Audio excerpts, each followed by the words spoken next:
Donc seconde partie de cette journée au Kadei par Kawasaki, donc sur le circuit du Mans. Bon voilà, premier jour de la première matinée, donc grand soleil, j'ai repassé ma moto avec mes LED 212 Rainier.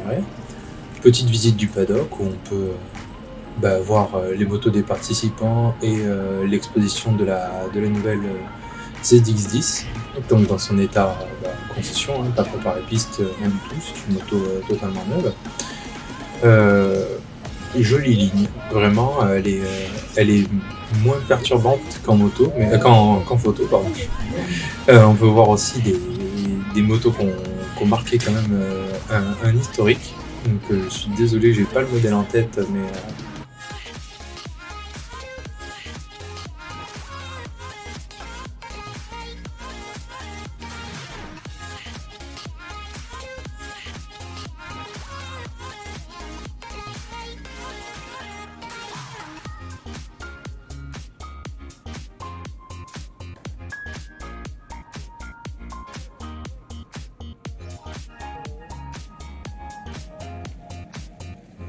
le SRC, donc avec les 3 pilotes officiels et le team manager Gilles Staffler était là pour l'occasion, ainsi que toutes les motos de la gamme, forcément, parce qu'il s'agit avant tout d'un événement marketing, donc ils étaient tous là pour nous accueillir. Et nous, pendant ce temps-là, dans le paddock, on se préparait pour notre première journée de roulage.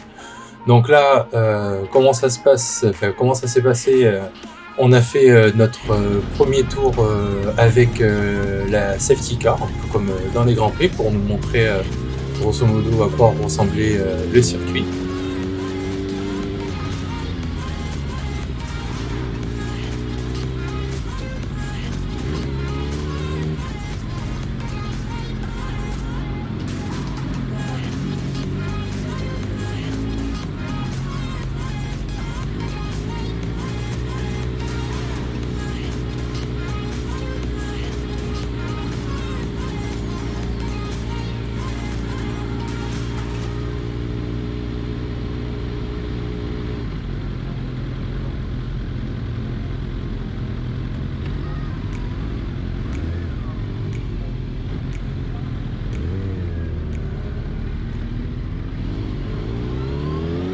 Donc entrée de piste, toute première fois quoi, vraiment très très bizarre, beaucoup de pression. Heureusement que le temps était quand même assez clément parce que on est quand même sur un circuit rapide, un circuit mythique, c'est fou. Donc voilà, donc ça c'est l'entrée de piste.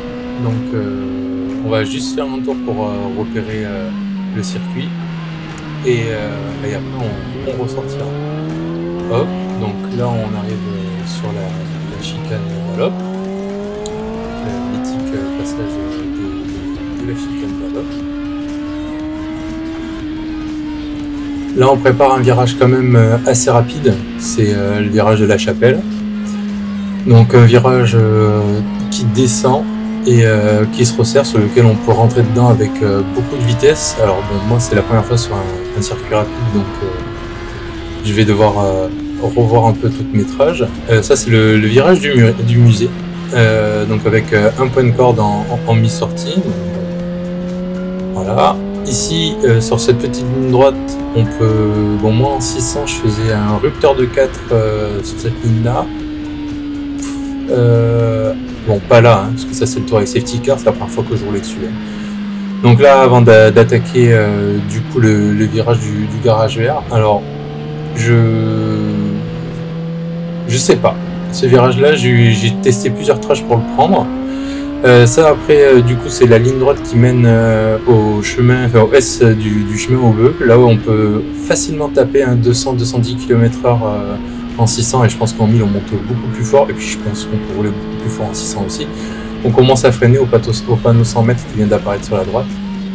On fait le petit S, donc rien de très on va dire, technique comparé au... Enfin, la technicité se résume en passage de vitesse, parce que si c'était si peu technique que ce que je dis, j'aurais roulé dans les top chronos, mais on va dire que c'est quand même assez plat et il faut surtout faire du gros frein et de la grosse accès. Là on arrive au garage bleu. Hop. Et là normalement, mes souvenirs, oui voilà. Et là en fait c'est la sortie de piste qui est là à la fin du garage bleu et on voit le safety car sur la gauche avec les gyrophares qui nous demandent de sortir. Donc à partir de ce moment-là, c'est un peu toute la journée quoi. On va travailler le circuit sur le sec et on va commencer à s'amuser avec des potes. Donc comme expliqué précédemment, il y avait les deux motos du SRC, donc le team Kawasaki Endurance qui était là, qui faisait des réglages, des tests et qui nous présentait, qui était juste là pour rouler, s'entraîner, normal. Donc les trois pilotes officiels et du coup Gilles Staffler, le team manager du SRC et sans doute et les autres mécaniciens de l'ombre. Je suis désolé messieurs, je ne connais pas vos prénoms. Donc du coup on va repartir un peu sur le circuit et avant de vous montrer en gros un des meilleurs tours que j'ai pu faire, je vais vous montrer en gros une session de roulage avec une personne que j'ai rencontrée sur place avec qui je me suis beaucoup amusé.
Par contre, c'est totalement fou, c'est en regardant les vidéos que tu te rends compte qu'il y a plein de moments où, je vais pas dire que tu es en train de rien faire, mais où tu pourrais freiner plus tard, accélérer plus tôt. Bon, ça fait aussi partie du jeu, quoi. Mais j'aurais bien aimé avoir 2 journées sur du sec pour travailler un peu plus tout ça et arriver à moins être dans réduire le temps de la phase neutre, quoi. Parce que là, je vois clairement qu'il y a trop de phases neutres et des virages que je prends un peu mal, où je suis à 10 mètres du point de corde, où c'est n'importe quoi.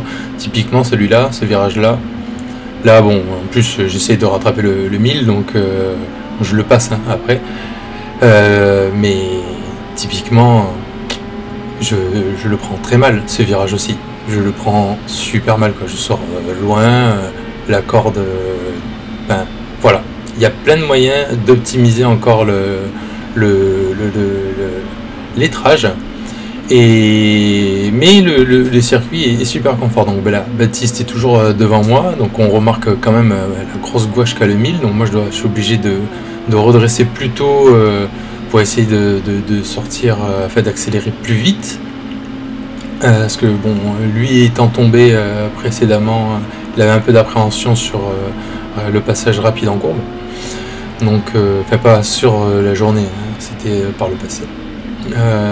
Mais bon, dans tous les cas, on s'est super amusé et cette personne, je l'ai rencontrée sur le groupe Facebook des ninjas, la ZX6, ZX10, et on a passé tout le week-end ensemble et j'ai rencontré une très belle personne. Bon, je vous laisse sur la fin de cette course et on se retrouvera du coup sur la 3e partie où je vais essayer de vous montrer du coup des runs où je suis un peu plus libre avec les intégrations en race chrono. Et sous le sec et sur la pluie, vu que mon support de GoPro s'est cassé pendant le week-end, je suis pas sûr d'arriver à vous montrer une vidéo potable sous la pluie, mais dans tous les cas je roulais 10 secondes plus lent sous la pluie. Sur ce, je vous dis bonne fin de vidéo et à très bientôt. Ciao.